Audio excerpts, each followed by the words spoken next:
the president of Judicial Watch, the author of A Republic Under Assault. His name's Tom Fitton, and he joins us now. Hello, Tom. Hey, good afternoon. Thank you, Vince. This is an amazing moment, isn't it, that we're watching the 45th president of the United States prepare for his arrest tomorrow. How are you processing all of this?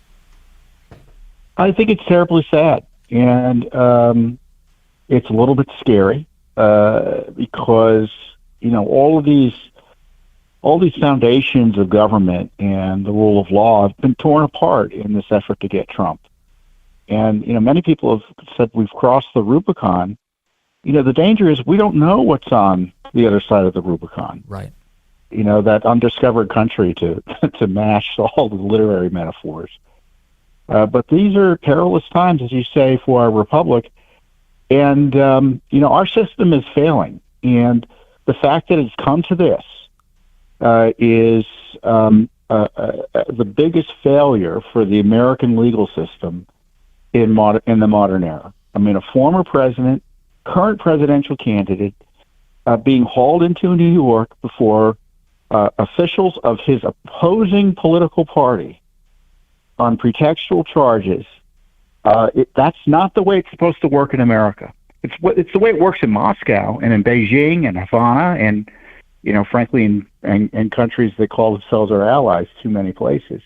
It's not the way it's supposed to work in America. And not only is this a danger for us, you know, domestically, but, you know, what does the rest of the world think of America here and our promises and our protestations when things go badly and human rights abuses? They're making President Trump a political prisoner. And I know what happens in our country as a result of that. Are there going to be prosecutions across the land of political opponents by motivated prosecutors? Or even more directly, will the Biden family be targeted, I think, appropriately by prosecutors, given all the criminality they've been involved in? Finally, I don't know, but this is not the way it's supposed to work. And you know, the left and the rising revolutionary left and the Democratic Party that thinks it's okay to jail your political prisoners. You know, there's got to be some accountability there, and Congress, in my view, can't do enough. And those leaders who don't say anything, or even worse, support this abuse, we should take note, because they'll jail us as soon as they have jailed Trump. You know, Donald Trump is really only the latest to be subjected to this, as you were kind of laying out all of the things we have to look forward to and think about as we cross that Rubicon. Because we've seen a number of people who've been given very disparate treatment by our justice system over the past few years because of the left. That includes anybody who went into the building on January 6th of 2021, the relentless effort to destroy the lives of those people, many of them not able to afford their own legal defenses and now suffering under the weight of the system. We saw over the weekend Douglas Mackey get a guilty charge for sharing a meme that insulted Hillary Clinton during the 2016 election. He's looking at upwards of 10 years in prison. We saw the case of Mark Houck, the pro-life dad who stepped in between his son and a man who was getting in his son's face. He was harassed by our justice system, raided by the FBI. Similarly, pro-lifers, women in wheelchairs singing outside of abortion mills, being raided by the FBI. We have a very out-of-control system, Tom Fitton, and a lot of Americans who are discouraged that they will ever see justice as blind again. Yeah, and I think the test is, you know, because obviously no one's above the law, but the test in these circumstances and some of the cases you lay out is the law being applied in a way it's never been applied before, it was never thought could be applied. And that's what's happening in these political cases. That's the test here. You know, it's not like Trump was caught robbing a bank, and obviously he's got to be prosecuted. That's the way bank robbers are handled. Here, they're concocting a new theory of the law, and I'm not going to give it any more credence than that, because I don't think we should get involved in the weeds here, because there's really no basis to prosecute him, to go after him. And that was the same. It's largely the same issue related to January 6th prosecutions. I mean, it's one thing on an assault on a police officer, but this new charge of parading that's never been levied before against any leftist protester I witnessed that happen all over the place during the Kavanaugh hearings. It highlights the political nature of the charges. And I tell you, when federal law enforcement and in this case local law enforcement is completely hijacked and brazenly hijacked and almost celebration in an almost a celebratory way to target your political enemies, that's how you end a republic. That's how you can lose a republic. And this is just the beginning. You've got these hoax charges in Georgia and hoax charges and harassing and dangerous prosecution effort here in Washington, D.C., all run by leftists, Democrats, in leftist jurisdictions. Yeah, in fact, this morning I saw Fox's Brett Baer reporting that their network was told that multiple U.S. Secret Service agents connected to former President Trump have been subpoenaed and are now expected to testify before the D.C. grand jury, likely this Friday. The grand jury appearances are related to the special counsel Jack Smith probe into the handling of classified documents at Mar-a-Lago.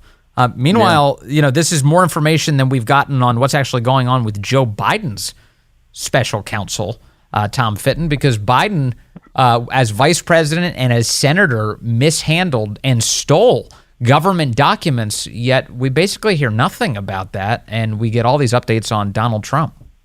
That's true. Or what about Hunter? Where's Hunter? Or the rest of the Biden family? We have serious information come out that the Chinese communists laundered millions of dollars to the Biden family.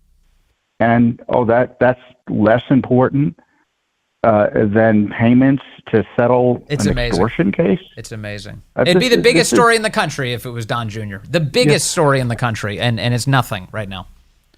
And you'll be hauled into prison as a political prisoner with the applause of the big media in this city and this town as well. That's the other side of the dangerous nature of this. This is the media egging on their allies in the Democratic left to jail Trump and his supporters. And, this isn't about Trump's policies. I mean, he's a citizen, and he was a president who, was elected, and he deserves the full protection of the law, and he's being denied it. He is, as we speak, he is descending the steps from his private jet. I saw before he went down the steps, a cameraman walked down ahead of him holding a handheld gimbal. So basically a fairly sophisticated digital SLR camera mounted. So to take the shot of Donald Trump descending the steps, clearly Trump has people with him documenting all of these moments. Tom Fitton, you do know the president about as well as anybody. You've spent a lot of time with the guy. What do you imagine he's thinking right now as he processes all of this? Well, I imagine he's frustrated. I'm sure he's motivated, and wondering how he's been put in this situation, and just outraged at the corruption. But he's going to keep. The phrase I've heard used is, he's going to keep his big boy pants on and just keep on working. And that's what I hope he does.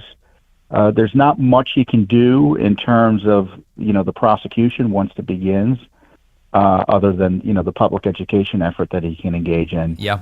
But, he should just try to do as best he can, in the ordinary course. He's going to be running for president. One thing that's going to be a big issue is whether he's able to run for president in a fair way. And is the broken legal system going to try to intervene further by curtailing his First Amendment rights as it relates to this abuse of power targeting him, meaning gagging him from talking about this case in any meaningful way? Sure.